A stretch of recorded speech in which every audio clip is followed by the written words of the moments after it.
পড়ার বিষয় পক্ষ থেকে বলছি, আমরা আমাদের কথা মতো আবার এসে হাজির হয়েছি। তোমরা যারা ক্লাস 12-এ পড়ো এবং যাদের পল সায়েন্স আছে, তাদের 5th চ্যাপ্টারে একটি খুব গুরুত্বপূর্ণ প্রশ্ন, যেটা এবার উচ্চ মাধ্যমিক অর্থাৎ 2025 সালের 3রা মার্চ থেকে যে তোমাদের উচ্চ মাধ্যমিক পরীক্ষা হবে, তাতে কিন্তু এই প্রশ্নটা অবশ্যই আসতে পারে, আসার সম্ভাবনা খুব বেশি। কাজেই এই প্রশ্নটা তোমরা খাতায় লিখে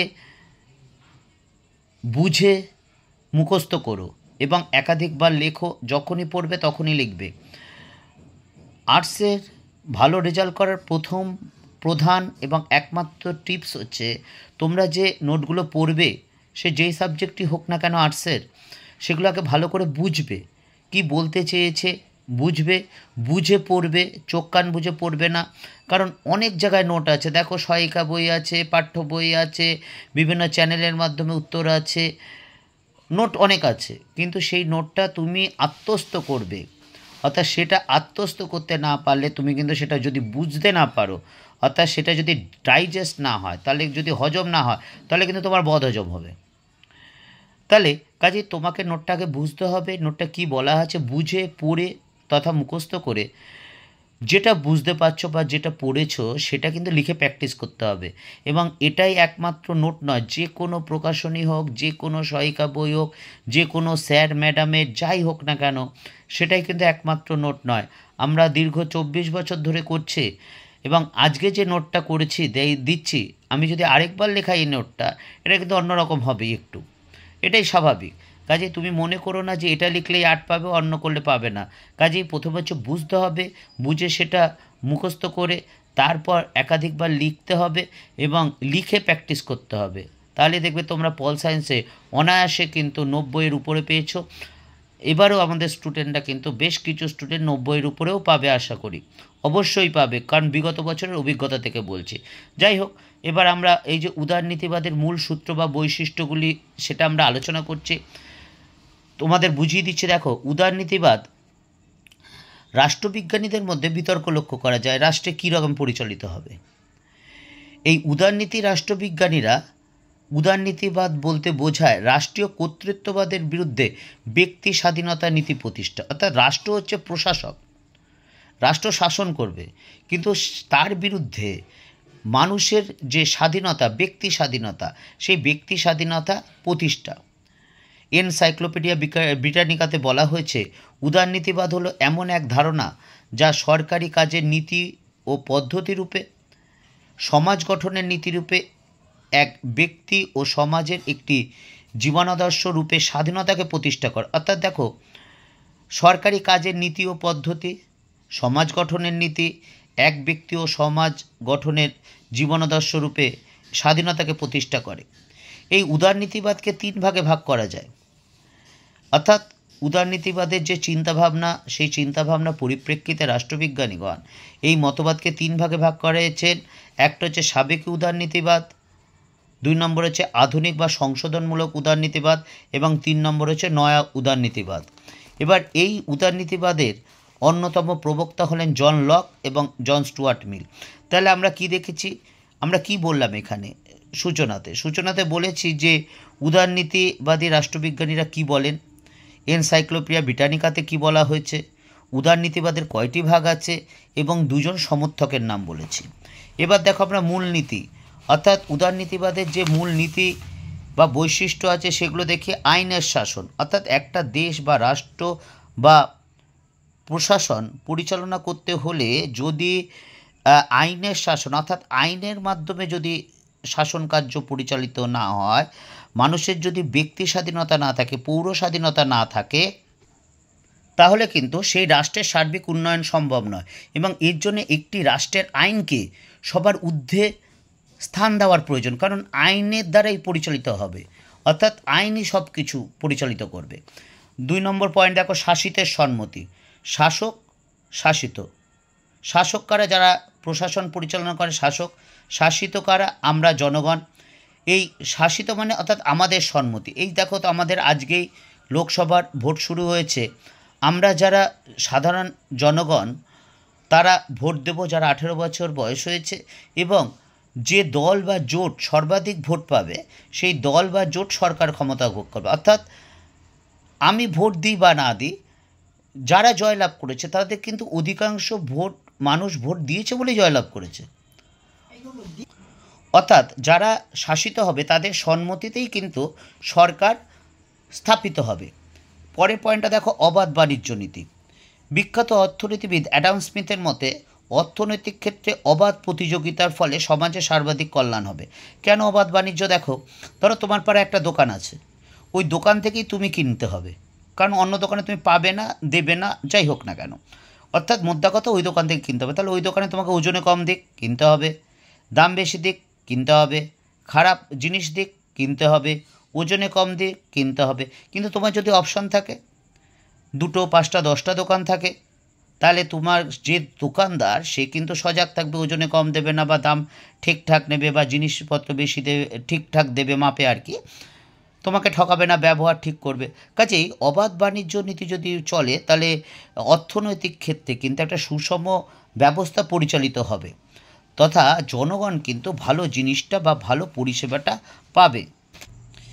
এরপরে পয়েন্টটা দেখো, স্বাধীনতা। উদারনৈতিকবাদীরা মনে করেন যে স্বাধীন চিন্তা ও স্বাধীনভাবে মত প্রকাশের স্বাধীনতা থাকা দরকার। ধর্মীয় স্বাধীনতা বলো, ব্যক্তিগত স্বাধীনতা বলো, যেটা প্রত্যেক নাগরিকের, অর্থাৎ হিন্দু, মুসলমান, খ্রিস্টান, বৌদ্ধ, জৈন, ভাষাগত হোক, ধর্মগত হোক, জাতিগত হোক, জেন্ডারগত হোক, যাই পার্থক্য না কেন, প্রত্যেক নাগরিকের ব্যক্তিগত স্বাধীনতা দরকার এবং সেটা সামাজিক ও অর্থনৈতিক ক্ষেত্রে কিন্তু এই স্বাধীনতার কথা বলা হয়। কারণ একটা জিনিস মনে রেখো, অর্থনৈতিক স্বাধীনতা ছাড়া রাজনৈতিক বা সামাজিক স্বাধীনতা অনেকটা কিন্তু প্রহসনে পরিণত হয়, কারণ অর্থনৈতিক কারণের জন্য কিন্তু আমাদের জীবন পরিচালিত হয় অনেকাংশে। এরপর দেখো, আন্তর্জাতিক শান্তি ও সহযোগিতা। উদারনীতিবাদীরা যে সাম্য ও আত্মনিয়ন্ত্রণের অধিকার, আঞ্চলিক স্বাতন্ত্র্য এবং আন্তর্জাতিক ক্ষেত্রে শান্তি ও সহযোগিতার উদারনৈতিক মতবাদে বিশেষ স্থান দেওয়া, অর্থাৎ আন্তর্জাতিগত সাম্য আর আত্মনিয়ন্ত্রণের অধিকার, অর্থাৎ নিজের জাতিকে নিজেকে শাসন করার অধিকার, এবং সারা বিশ্বে যদি বা জাতীয় স্তরে যদি শান্তি থাকে বা আন্তর্জাতিক ক্ষেত্রে যদি শান্তি থাকে এবং সহযোগিতা থাকে, কারণ বর্তমান বিশ্বায়নের যুগে বা গ্লোবালাইজেশনের যুগে কোনো জাতি কিন্তু এককভাবে টিকে থাকতে পারে না, অস্তিত্ব রক্ষা করতে পারবে না, অন্য দেশ বা জাতির উপর কিন্তু নির্ভর করতেই হবে। কাজেই যদি আন্তর্জাতিক শান্তি এবং সহযোগিতা না থাকে তাহলে কিন্তু অসুবিধা আছে। যেমন ধরো আজকে একটা যুদ্ধ চলছে ইরান, ইরাক, ইসরায়েল বা রাশিয়াকে নিয়ে, এর ফলে কিন্তু আন্তর্জাতিক ক্ষেত্রে জিনিসপত্রের দাম যথেষ্ট বৃদ্ধি পাচ্ছে। অর্থাৎ একটা যুদ্ধের বা অশান্ত পরিবেশের কিন্তু একটা রাজনৈতিক নেতিবাচক প্রভাব অবশ্যই ফেলে। পরের পয়েন্টটা দেখো, রাজনৈতিক সাম্য প্রতিষ্ঠা। রাজনৈতিকরা মনে করেন, আধুনিক উদারনৈতিকরা মনে করেন যে রাজনৈতিক ক্ষেত্রে সাম্য প্রতিষ্ঠা দরকার। অর্থাৎ সে যে জাত, ধর্ম, বর্ণ যাই হোক না কেন, সবারই এক অধিকার থাকবে রাজনৈতিক ক্ষেত্রে। তাহলেই কিন্তু এক অধিকার যদি থাকে তাহলে কিন্তু সেই দেশের সামগ্রিকভাবে শান্তি প্রতিষ্ঠিত হয় বা উন্নতির দিকে এগিয়ে যায়। আইনের দৃষ্টিতে সাম্য। উদারনীতিবাদীরা মনে করেন আইনের দৃষ্টিতে সাম্য এবং আইন দ্বারা সবাইকে সমানভাবে সংরক্ষিত হওয়া থাকাটা দরকার।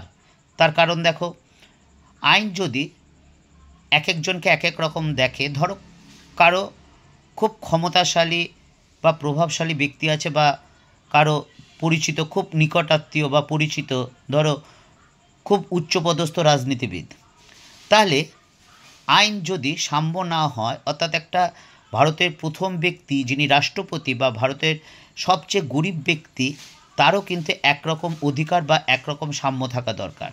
তাহলে কিন্তু জনগণ ভাববে আমাদের দেশ বা আমাদের রাষ্ট্র সবাইকে সমানভাবে সংরক্ষিত করছে, কাজেই আমি সমানভাবে, সে যতই প্রভাবশালী ব্যক্তি হোক না কেন, আমরা কিন্তু সমানভাবে রক্ষিত হব। অর্থাৎ আইনের দ্বারা আমরা কিন্তু সমানভাবে প্রোটেকশন পাবো বা রক্ষা পাবো বা একই রকম অপরাধের একই বিচার হবে। তারপর দেখো, ব্যক্তি ও নিরপেক্ষ বিচার ব্যবস্থা। অর্থাৎ উদারনৈতিক মতবাদীরা বিশ্বাস করেন স্বাধীন এবং নিরপেক্ষ বিচার ব্যবস্থার। কেন? অর্থাৎ যদি স্বাধীন এবং নিরপেক্ষ বিচার ব্যবস্থা না হয় তাহলে জনগণের মধ্যে কখনোই সাম্য প্রতিষ্ঠিত হতে পারে না। এই কারণেই দেশের সংবিধানকে কর্তা ও অভিভাবক বলা হয়। এর জন্য এছাড়া আদালত এখানে দেশের সংবিধানের ব্যাখ্যাকর্তা এবং অভিভাবক বলা, অর্থাৎ সংবিধানের ব্যাখ্যাকর্তা হলেন একমাত্র কিন্তু আমাদের আদালত, অর্থাৎ সুপ্রিম কোর্ট, অর্থাৎ সেই দেশের সর্বোচ্চ যে আদালত, সেই আদালতে কিন্তু একমাত্র সংবিধানের ব্যাখ্যা করতে পারবে। দ্বিতীয়, তারপর দেখো বহুদলীয় শাসন ব্যবস্থা। আধুনিক উদারনীতিবাদে প্রবক্তারা মনে করে বহুদলীয় ব্যবস্থা থাকবে, অর্থাৎ রাজনৈতিক দল, একাধিক রাজনৈতিক দল থাকবে, জাতীয় হতে পারে, আঞ্চলিকও হতে পারে, বা ব্যক্তিগত কেউ নির্দল হিসেবে দাঁড়ালো সেরকমও হতে পারে। আমেরিকায় ধরো মোটামুটি দুটো পার্টি আছে, একটা দুটো পার্টির মধ্যে কিন্তু ভোটাভুটি হয়, তার মাধ্যমে রাষ্ট্রপতি নির্বাচিত হয়। কিন্তু ভারতের ক্ষেত্রে বা উদারনীতিবাদীরা বিশ্বাস করেন যে একাধিক রাজনৈতিক দল কিন্তু গণতন্ত্রের পক্ষে বা রাষ্ট্রের পক্ষে আদর্শ। লাস্ট পয়েন্ট দেখো, ব্যক্তিগত সম্পত্তির স্বীকৃতি। উদারনীতিবাদীরা নাগরিকদের হাতে ব্যক্তিগত সম্পত্তি স্বীকৃতি দিয়েছেন, অর্থাৎ ব্যক্তিগত সম্পত্তির স্বীকৃতি দিয়েছেন। কেন? ধরো কেউ একটা কাজ করবে, তার যদি কোনো ইনসেন্টিভ না থাকে, তার যদি কোনো লাভ না থাকে, তাহলে কেন সে কাজে উদ্যোগী হবে, উৎসাহী হবে? হবে না। তো ফলে তার কাজের মধ্যে ফাঁকিবাজি দেখা যাবে। এই কারণে কিন্তু উদারনীতিবাদ কিন্তু ব্যক্তি স্বাধীনতার পক্ষে মত দিয়েছে। এবার দেখো আমরা এখানে এই পয়েন্টগুলো লিখে দিয়েছি। দেখো, আইনের শাসন, ব্যক্তিগত সম্পত্তির স্বীকৃতি। প্রথমে দেখো উপরেরগুলো, প্রথমে দেখো আইনের শাসন 1, 2 অবাধ বাণিজ্য উন্নতি, 3 আন্তর্জাতিক শান্তি ও সহযোগিতা, 4 আইনের দৃষ্টিতে সাম্য, বহুদলীয় ব্যবস্থা। ঠিক আছে, এইভাবে তোমরা পয়েন্টগুলো মনে রাখবে। আশা করি তোমাদের যদি বুঝতে পারো অবশ্যই জানিও। পড়ার বিষয় পক্ষ থেকে তোমাদের যে বক্তব্য, সেই বক্তব্যটা কিন্তু আমাদের কাছে খুবই গুরুত্বপূর্ণ, কারণ তাহলে আমরা বুঝতে পারবো তোমাদের আরও ভালো করা যায় কি করে। কারণ তোমাদের সার্বিকভাবে কিছুটা হলেও সাহায্য করতে পারলে সেটাই কিন্তু আমাদের পুরস্কার বা সাফল্য। তোমরা অবশ্যই কমেন্ট করো, যদি ভালো লাগে অবশ্যই লাইক দিও এবং মন্তব্য করো, ভালো খারাপ যাই হোক কিছু একটা মন্তব্য করো, যাতে আমরা বুঝতে পারি তোমার কি সমস্যা বা কোনটা করলে ভালো হয় বা আমাদের কোনটা ত্রুটি হয়েছে। সেটা করলেও কিন্তু আমরা আরও সমৃদ্ধ হব। যে তোমাদের পরের বছর থেকে যে 3রা মাস থেকে যে তোমাদের পরীক্ষা শুরু হবে, অবশ্যই পরীক্ষা ভালো হবে। তার জন্য প্রথমেই যে টিপসগুলো দিলাম, ওই টিপসগুলো কিন্তু চোখ কান বন্ধ করে মেনে চলো। কারণ প্রায় 23-24 বছরের অভিজ্ঞতা থেকে বলছি কিন্তু বাবা, একদম মেনে চলো, দেখবে কেউ তোমাকে আটকাতে পারবে না। আরেকটা মনে রাখো, তোমার জীবন তোমাকেই চলতে হবে। পরিশ্রমের মাধ্যমে কিন্তু তোমার জীবনকে সুন্দর করে তুলতে পারো, তোমার ভবিষ্যৎকে উজ্জ্বল করতে পারো। তুমি একমাত্র পারবে, তুমি কিন্তু তোমার জীবনের নাবিক। কাজেই এখন থেকেই ভালো করে পড়াশোনা করো। আমরা নিয়মিতভাবে সাজেশান দিয়ে যাব। আমরা অবজেক্টিভের অলরেডি 3টে পার্ট দিয়ে দিয়েছি পল সায়েন্সের। এছাড়া ইতিহাস বা এডুকেশন ও ফিলোসফিরও আছে ক্লাস 12-এর। আমরা সাজেশনও দেব, ইয়ার অনুসারে যেগুলো গুরুত্বপূর্ণ সেগুলো আলোচনা করব। কাজে তোমরা যদি আমাদের পাশে থাকে আমরা আরও উৎসাহিত হব। পড়াশোনা অগ্রিম শুভেচ্ছা রইল তোমাদের পরীক্ষার জন্য, খুব ভালো রেজাল্ট হবে।